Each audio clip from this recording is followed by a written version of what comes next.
So that was about weather. So we learned that weather is about the atmospheric conditions which changes from day to day. Now the question is, what is climate? Because for a lot of us, we feel that weather and climate looks like synonyms, but actually they are not. So when we talk about climate, it is about the weather which has been observed for a particular place over a long period of time. Maybe when you actually study the weather for say 25 or 30 years for a particular place, and then you arrive at a conclusion about the climate of that place. So climate is always a long-term term. So when we use the word weather, we are talking about day-to-day changes in atmospheric conditions. When we are using the word climate, we are talking about the overall atmospheric conditions of that place based on our observations of large number of years. So climate can be defined as the average weather pattern over a long period of time. So when we say climate, it is something like this. Let us suppose if you talk about Jammu and Kashmir. So we say that Jammu and Kashmir has a cold climate. What does that mean? That doesn't mean that today the weather in Jammu and Kashmir is cold. That doesn't mean that. When we say cold climate, that means that if you look at the average weather pattern of Jammu and Kashmir, then you would see that most of the time it is cold. Now, similarly, if you say that generally Rajasthan has a hot and dry climate, the northeast states, so somewhere here, so these northeast states, they generally have humid or heavy rainfall. So they generally have heavy rainfall. So this has a cold climate. These places generally they are dry. Again, if you talk about the coastal areas, so these are the coastal areas. So these coastal areas are generally humid. So all these statements which involve climate, that means that the weather for these particular places have been observed for a huge number of years. For example, the weather pattern of Jammu and Kashmir for every day has been noticed for maybe 20 years or 25 years, and then we have observed that more or less the climate in Jammu and Kashmir is cold.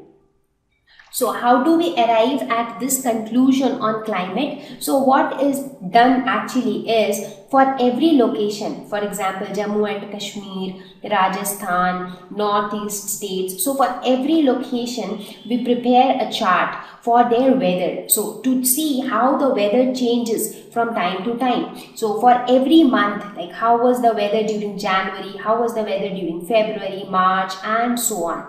So again, weather changes day to day. So even in January, you will observe the weather patterns of every day. So that's how you get an idea about the weather in January, weather in February, weather in March. And looking at the weather conditions of past several years, you say that the climate of this particular place is cold, or it is dry, or it has heavy rainfall. So climate can be decided based on the weather pattern of a particular place. So I am sure now the confusion between climate and weather is clear. So whenever you are talking about the atmospheric conditions of a particular day, it is weather. But when you are talking about the overall weather pattern of a particular place, then it is climate.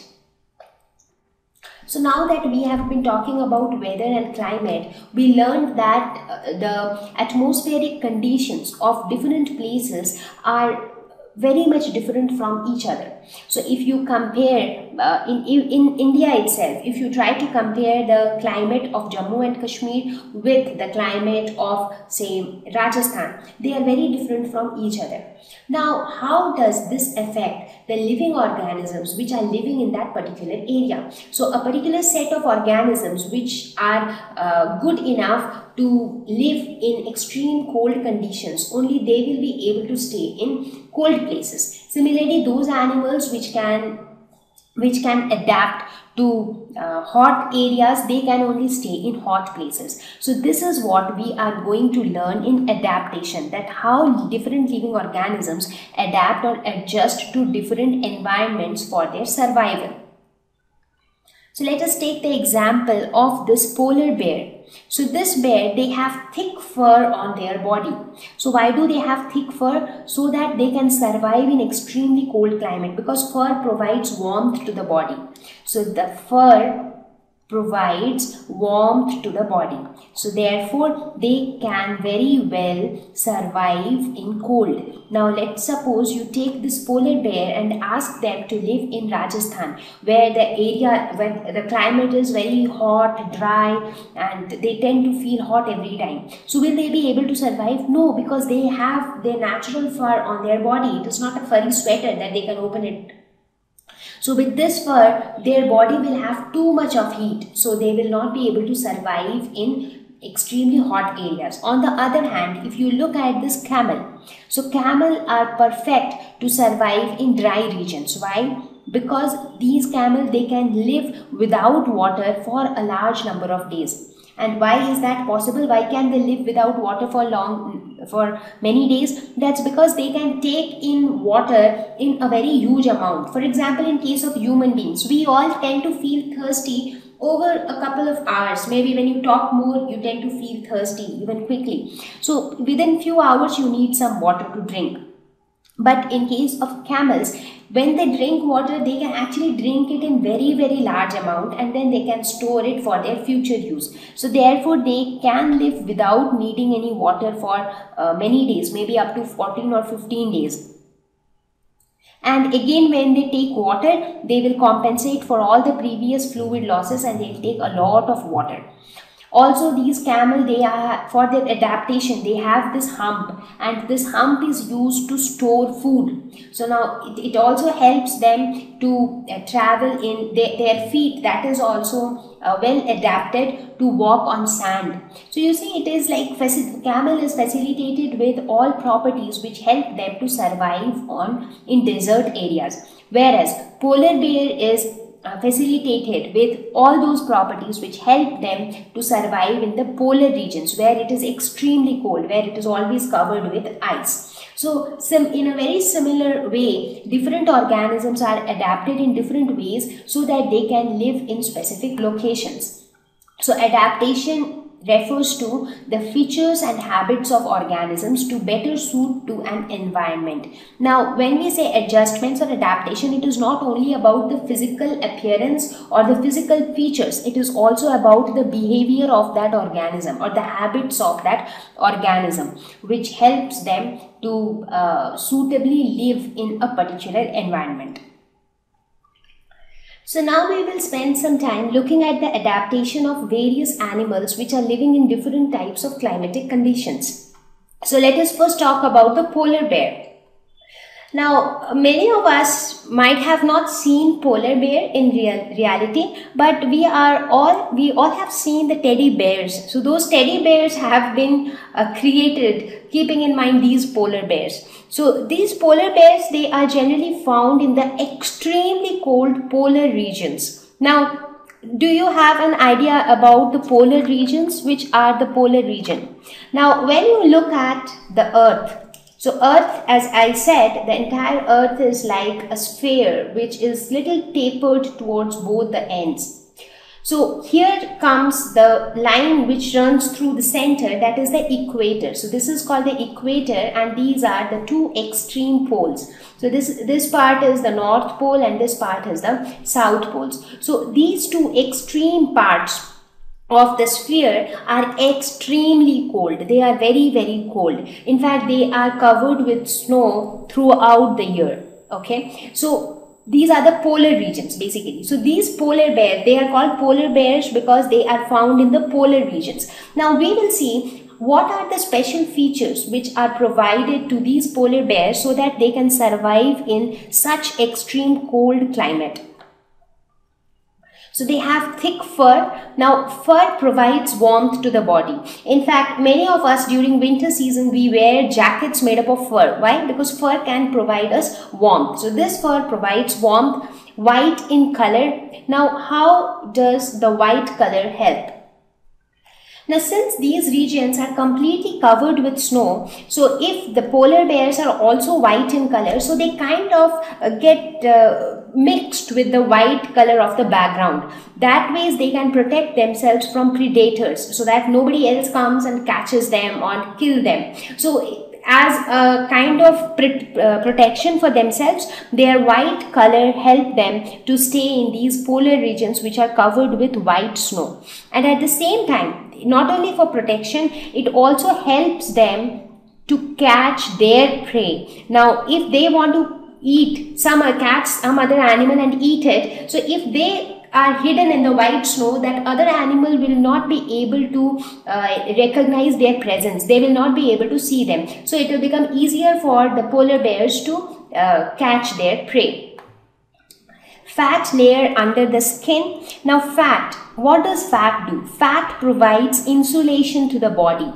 So insulation is providing heat to the body. So it doesn't allow the heat from the body to go out. So the heat is trapped inside your body, and that makes you feel hot. So that is why even though the climate is so cold, they are able to survive. That's why you would have seen that people who are very fat, they do not feel cold. They tend to sweat more. That's because when you have too much of fat inside your body, they provide insulation. So a lot of heat gets trapped within your body and you tend to feel more hot. Wide and large paws. Now, how do their wide and large paws help? Now, they help them to walk on snow, because as I said, the polar regions are completely covered with snow. Now, walking on snow is not an easy task. So have you ever tried walking over snow in case you have visited a hill station during winter season? If not, if in case you ever go to vacation to some hill station, just try walking over the snow, and you'll see that just after walking for a few minutes, you tend to feel tired, because it is quite difficult to walk over snow.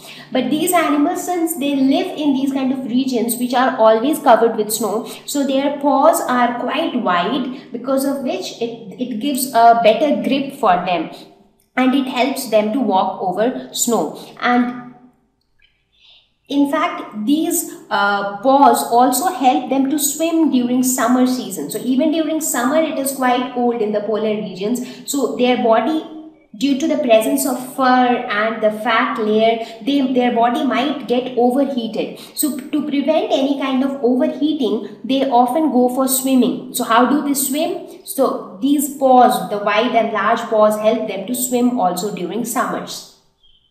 They have a very strong ability to smell, and due to this ability, it helps them to catch their prey. They can locate their prey very easily.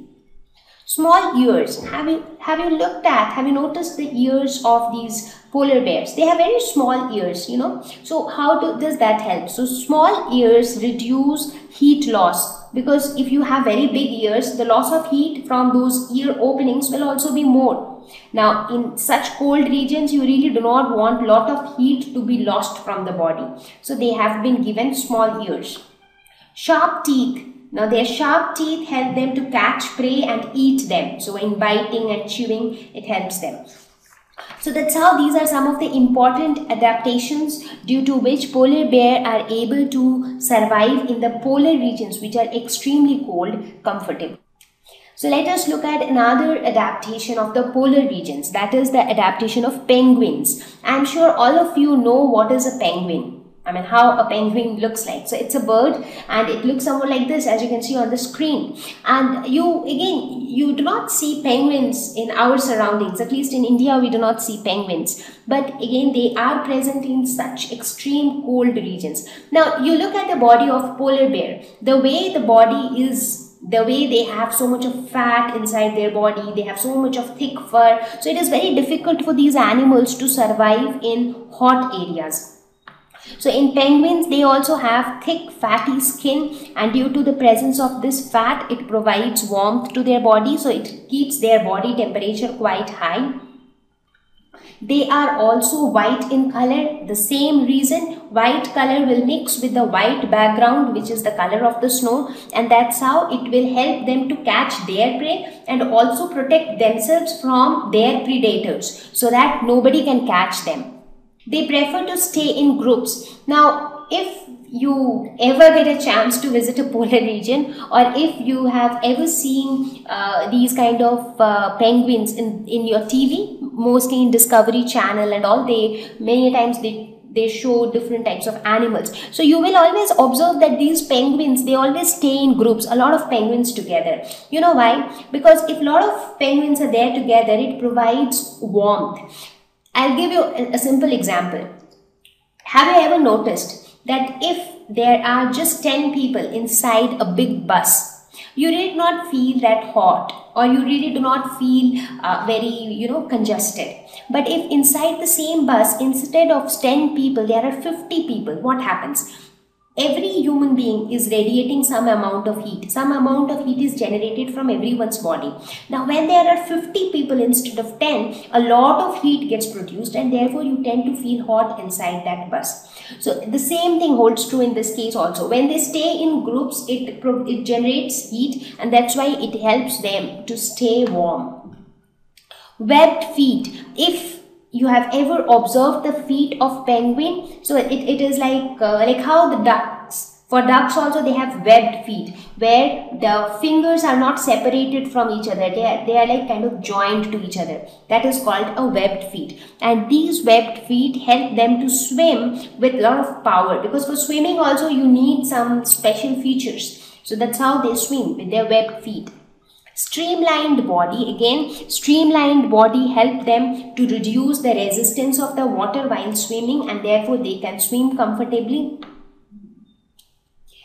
They can fly underwater. This is a very special characteristic of penguin. So they can swim in water, that is one thing, because of their streamlined body and webbed feet. But they can also fly underwater. That's amazing, right? And do you know how do they do that? That's because of their wings, which are shaped like flippers. So just look at their wings. They are like flippers. So they help them to swim even underwater, and you'll be amazed to know that they can actually fly at a rate of around 15 meters per hour. So that's quite pretty good. So that's how these penguins are adapted to the polar regions again. So let's look at the adaptation of some aquatic animals, some animals which always live inside the water. So the best example would be to talk about fishes. Fishes, they always live in water. So let's see how do their bodies adapt so that they can live inside water, so that they do not need any air. So they have gills, the most important organ, because gills help them in exchange of gases. Like how do we respire? What do we breathe in? So for breathing, we make use of our nostrils, correct? And then we have our lungs, where the exchange of gases take place. So we need oxygen, we take oxygen through our nostrils. Similarly, in case of fishes, gills are those organs which help in respiration. So they take oxygen which is in dissolved form in water through their gills. So these gills are present in all the fishes. But when you talk about various type of fishes, different fishes have different structures. So some of them might have elongated body, like how you see in this case. So quite elongated body. While some of them might have a very big tail, some might have different mouth sizes, some might have different orientation. So these changes in the structure of fishes are as per their specific habitats. So it is not necessary that all fishes will have exactly the same structure. On the screen itself, you can see different fishes and they look so different from each other. But some of the basic things will remain the same for all of them, because one thing is in common to all of them, that all of them live in water. Now, depending upon whether a fish is living in a pond or a river or an ocean, there might be certain changes in its structure and habits. Like some of the fishes might be living in slow moving water, so the way they swim might be different from those which are living in fast moving waters, correct? So similarly, some of them might be living at the river bed, so at the bottom of the river, whereas some of them might be living with the tides. So depending upon their habitats, their behavior and their structure might also change. But here I am discussing the common features which are common for most of the fishes. So gills is one of them because it helps in respiration. Streamlined body. So streamlined body is, what do we mean by streamlined body? Like have you ever noticed at the structure of the aeroplane? So aeroplane is able to fly because it has a specific shape of its body, where the front and the end, it is like kind of narrow and the middle part is quite wide. So this shape of an object helps to reduce the friction of the medium or the resistance of the medium. For example, the cars, the vehicles which run on road, so they are also shaped in a streamlined way so that it helps to reduce the friction which is provided by the surrounding air. Similarly, the fishes, their body are streamlined so that water friction can be reduced and they can swim in an easier way. Fins and tails. So if you see, the fishes have tails, they have fins, and how do these fins and tails help the fishes? They allow their movement through water. In fact, the tail, it controls the direction of movement, like when they want to turn right or left, so that change in direction is facilitated by the tail.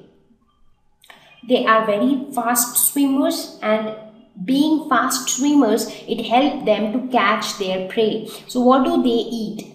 So they eat tiny organisms inside the water, maybe some small insects which are living in water, or sometimes big fishes eat the small fishes. So if they are fast swimmers, they will be able to catch their prey pretty easily.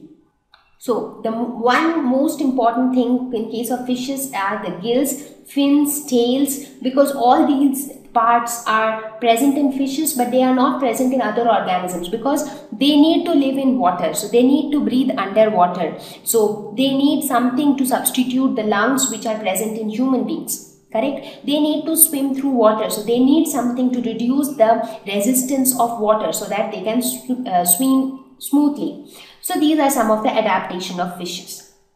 So let us look at the adaptation of birds. So where do we see birds most of the time? So we see birds either flying or on the branch of trees. So those are the common places where we get to see a lot of birds. So birds, so something special about birds which we notice, they can fly. Now what helps them to fly? So one thing is their streamlined body. Again, if you look at the body structure of birds, so they also have quite narrow ends but a wider middle part. So that streamlined body helps to reduce the air friction, and that's how it helps them to fly. They have long flight feathers and tail. Structure wise, they have the feathers which actually help them in flying, and also the tail which controls their direction during flight, because while flying they also change their direction, turning right and left. Lightweight. Now due to their hollow bones, the bones of birds are not solid, they are hollow from inside. Now anything which is hollow from inside will definitely be light in weight.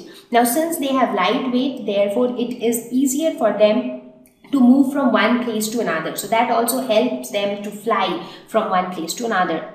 Good eyesight. If you compare the size of eyes for birds with respect to their body, you will see that their eyes are quite large compared to their body size, because birds are not that big, right? But compared to that, they have got quite big eyes. And since most of the time they are in air, flying from one place to another, so they really need to have a good eyesight so that they are able to catch their prey. So that's one thing in catching prey, because sometimes their prey might be on the ground and they are flying high. So they need to notice their prey. That's one thing. Secondly, whenever they want to come down, they really need to land safely and avoid crashing with any other object. So for that also they really need to have a good eyesight. So good eyesight helps in safe landing, and it also sometimes helps to find a prey. Different types of beaks for different food habits. Now if you observe the beaks for different birds, you will see that they are very much different from one another. So the beaks are as per their food habits. For example, if you talk about a parrot, so the beak of a parrot is more like this, curved kind of thing. So why is it like this? Because for parrots, they mostly feed on seeds. So this kind of beak helps in cracking the seeds.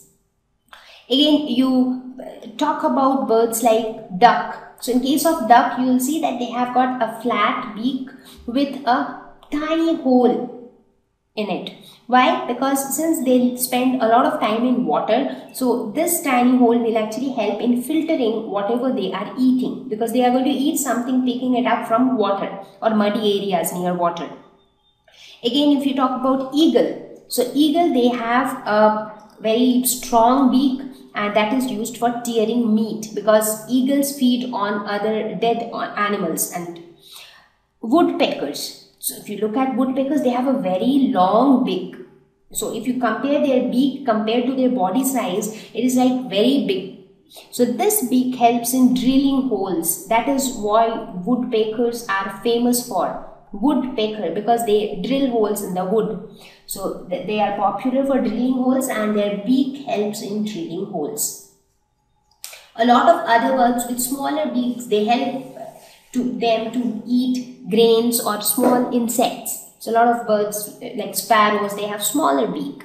So that's how for different birds, again, you have different types of beaks, different types of body structure based on their specific habitat, based on their specific food habit. So that will vary from one bird to another. They migrate during unfavorable climate. So this is something very interesting with birds. Now it is very common in birds, however it also happens for other animals also.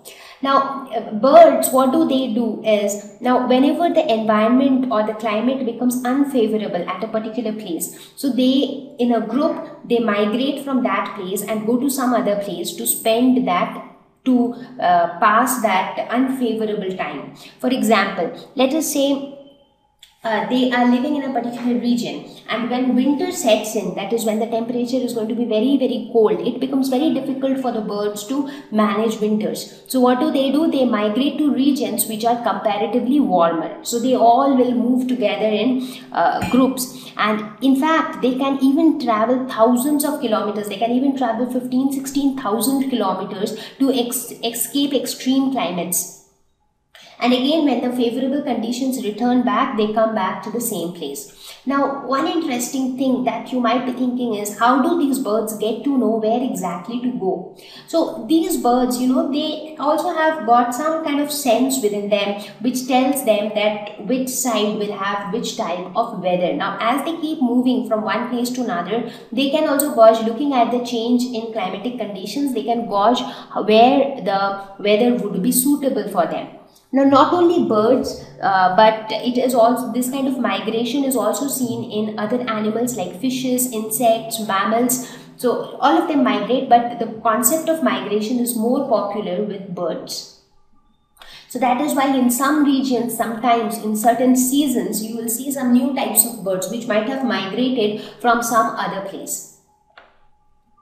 So let us look at the adaptation of elephant. Elephants are something which are very common to us because it is found in a lot of forests in Asia, including India. So even if you go to some national parks or you visit a zoo, you get to see elephants. So elephants are like quite abundant in India as well.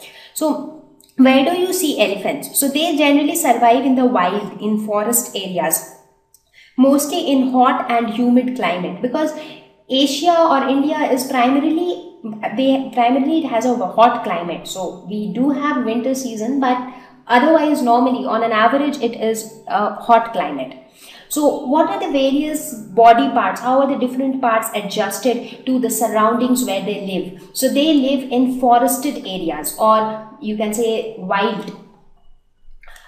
So the first adaptation that they have is the trunk. So their trunk, it actually helps them a lot. You know how? So look at their huge size. Okay. So how do they reach the food which is present on the ground? So it's like they are like quite tall, right? So how will they reach to a fruit or a food which is located on the ground? So their trunk will help them to access food on the ground. At the same time, they can also access food which are high up in the branches of trees. So they generally eat on leaves, fruits, and that's how these are their normal food. So the trunk also helps to make sounds to communicate with each other. So it helps to obtain food, and it also helps in communication. So it produces a special type of sound, and that helps them to communicate with each other. It communicates amongst themselves. Tusks. They also have tusks. These are the tusks. And how do the tusks help? They help to tear the leaves or the plant parts while eating them. So they are like kind of substitute of teeth. Now these tusks are extremely precious, and that is why in a lot of places it has been seen that people, for their own benefits, they just take out the tusks from elephants and then they manufacture many different types of materials out of it. They create so many ornaments and designer stuffs with the tusks of elephant. So this tusk, however, help them to tear the leaves or whatever food they eat. They have very large ears. And why do they have large ears? Like in case of polar bears, they have very small ears. Why? Because they live in cold regions, so they do not want to lose enough heat. But in this case, elephants, they live in hot regions, so their large ears help them to cool themselves. So sometimes when the weather becomes really, really hot, even if they flap their ear, it is like a fan. So their ears act like the blades of the fan. So flapping the ears help them to cool themselves. This is how it helps them to survive in hot climate. Big size. Now, big size of this elephant makes them less likely to be attacked by predators. Now, since they live in forests, a lot of other animals also live in forests. So the chances of being attacked or eaten up by some other animal is, quite high. So because of their big size, it is less likely that smaller animals would attack them. So that way their big size is an advantage. So these are some of the adaptations of elephant which helps them to survive in the wild. Next is the adaptation of camel. So this is going to be interesting because we see that camels can survive in dry, deserted areas where there is lack of water. And it sounds so surprising to us to know that camels can survive without water for as long as 14 to 15 days. That's amazing, right? So let's see. So the first adaptation is large feet. So if you look at the feet of camel, they are like quite large. Why? Because they walk on sand. Again, walking on sand is equally tough as is walking on snow. So that is why different animals, based on where they are walking, they will have different type of feet. They have bushy eyelashes. So if you look at their eyelashes, so they have like how we have eyelashes. We have hair-like structures, correct? Similarly, they have it, but it is more bushy. They have more hairs in that region, so that sand do not enter into their eyes. Because in desert areas, you really do not have plants and all. So you have like huge stretches of sand. So as the wind blows, there are chances that the sand particles might enter inside the eye. So to prevent the sand entering from their eyes, they have bushy eyelashes. So this prevents sand entering into eyes. Nostrils.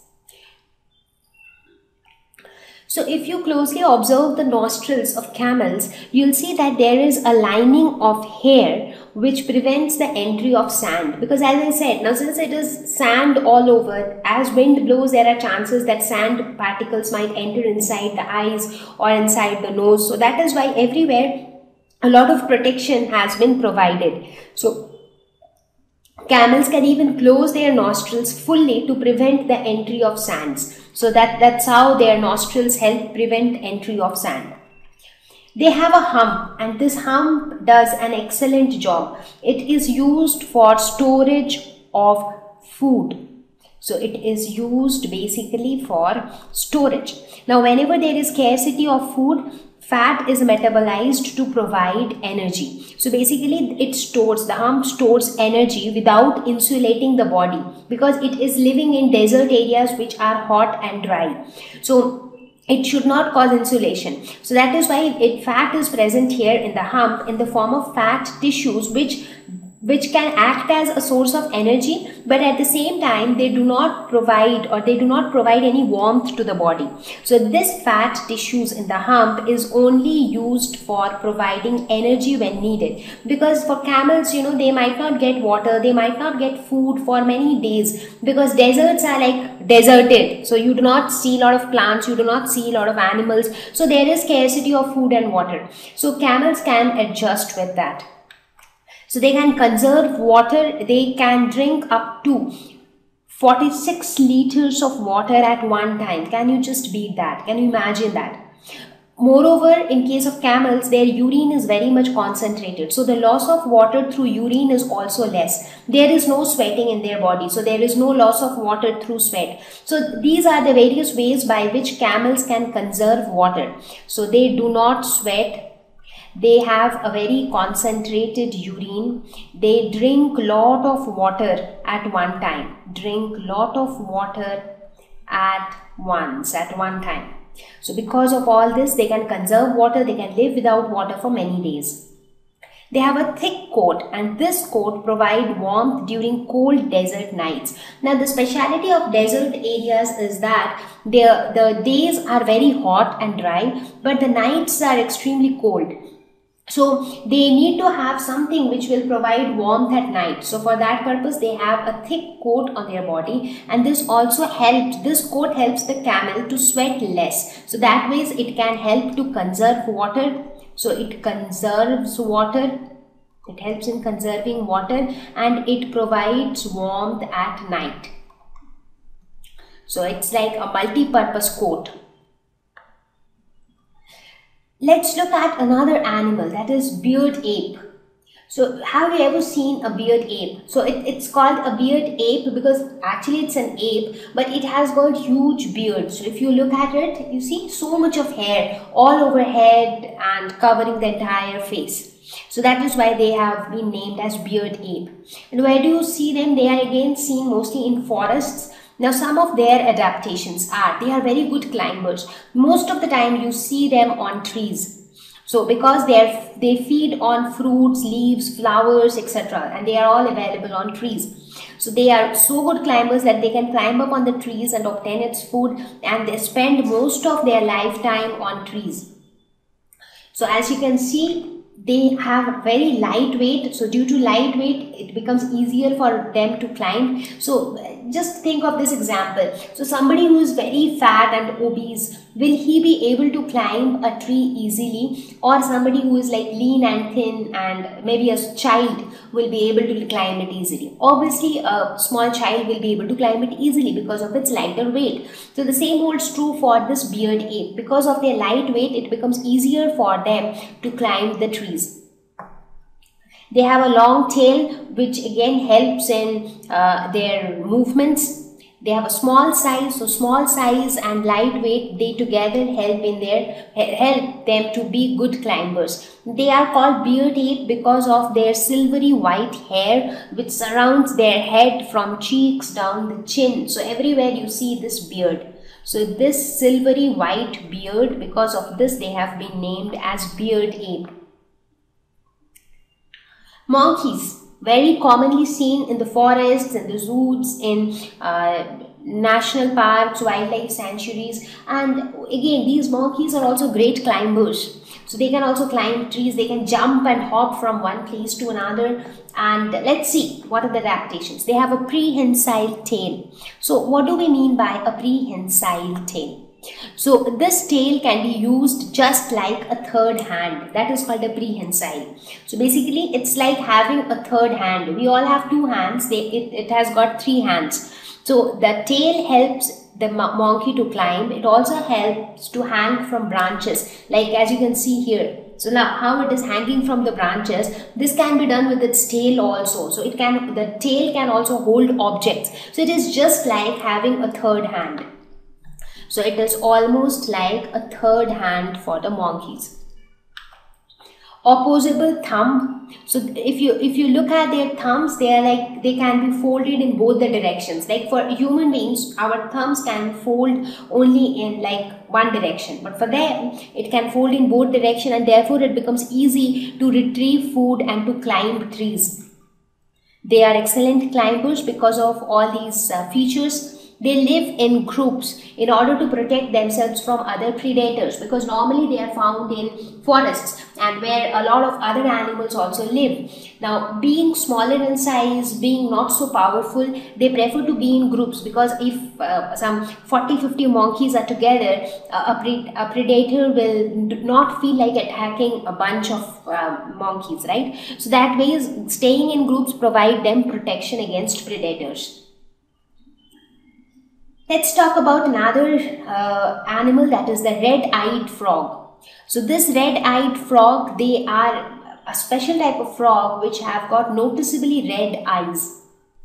So let's see what is special about these red-eyed frogs. So red-eyed, so it is not only the color of their eyes but also the color of the entire frog. In fact, these frogs have beautiful colors. And you know why do they have beautiful colors? Because it helps them to camouflage for protection against predators. Now, what do we mean by camouflage? So I think I am using this term for the first time. However, I could have used it before also. Well, let me explain it now. Camouflage would mean that when the organism or the animal has a color which is similar to the color of the background. So the organism changes its color to make it match to the background so that their predators cannot catch them, or so that their prey do not notice them. So it is called camouflage. So one good example of camouflage could be these frogs, because they have a variety of colors. Look, so since they have like green color, so they can very easily kind of match with the green background of trees or bushes. So that way their color help them to camouflage. They have suction cups on their toes. So if you look at their toes, they have suction cups here. What is suction cup? So suction cups are like, have you ever seen those hangers which are like round shaped, and then you have a hanger like this wherein you can hang stuffs? So they are nothing but suction cups. So when you press them hard on the walls, they stick to the wall. So that's a suction cup. That's an example of a suction cup. So if you look at the structure of the toes of these red-eyed frog, they also have suction cup on their toes, which actually help them to climb trees, and they can climb so high that they can even reach the leaves, and that's how they can obtain their food. They can stay there. They can protect themselves staying there. So that ways, these are some of the important adaptations in red-eyed frog. So I have tried touching upon a lot of animals which have adaptations. However, there are a lot of other animals also who are adapted. In fact, all animals are adapted to their environment where they live. So another examples are the adaptations of animals like lions, tigers, cheetah. So how do they adapt themselves? They primarily prey other animals. They eat other animals. So they have very thick skin. So that thick skin helps them to be strong and tough. They have a strong sense of hearing, and this helps them to catch their prey. So they'll very silently sit at one place, but with their strong sense of hearing, they will be able to hear any little sound which is being produced by some other animal, and that's how they will make all plans to catch their prey. They have long hind limbs, and these hind limbs help them to jump for longer jumps, and with these longer jumps they will be very easily able to reach their prey. So as you see, cheetah, it is like the fastest running animal because of its hind limbs. Many camouflage, a lot of them have colors which can match with the background, and that's how their prey will not be able to see them. For example, leopard is one such example. They have spots on their body. As you can see here, they have spots on their body, and because of this they blend very easily with the background. So this helps them to hide as a predator whenever they want to catch their prey. Steering tail in cheetah, again in cheetah being the fastest animal, so their tail, it also plays a very important role, as it helps to take sharp turns while running, because when you are running that fast, taking turns is also a big thing, but that is handled by this tail which it has, the steering tail which is called.